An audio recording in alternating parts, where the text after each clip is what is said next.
The symbiote god Knull invaded Earth and tried taking over the entire world. So the first part of the King in Black story started off with Eddie Brock taking his son Dylan to an underground bunker because Knull was heading to Earth. Meanwhile, the Avengers were at Avengers Mountain waiting for him to attack.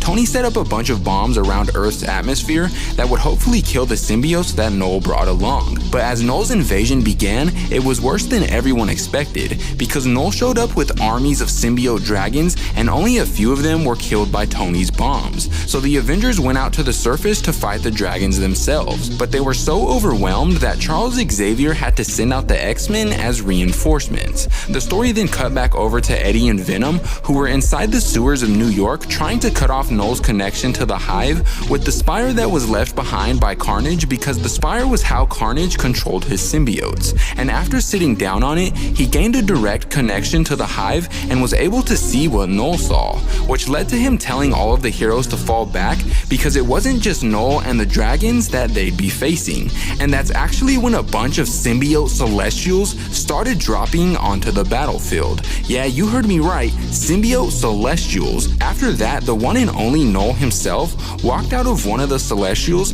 telling all of the heroes that he was looking for someone named Brock and that he was gonna kill their world. But before he could carry on, Cap called in one of the most powerful heroes on Earth, the Sentry, who instantly flew through one of the Celestials' heads and grabbed Knull to try and take him out of Earth's atmosphere.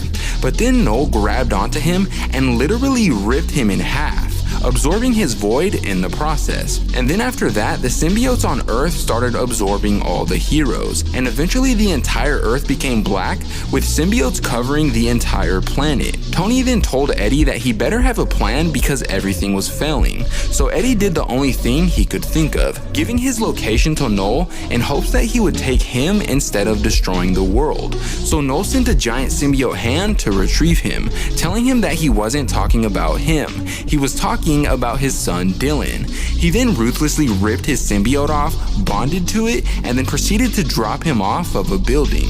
But sadly, that's when the issue comes to an end, so if you want to see what happens next, let me know in the comments down below.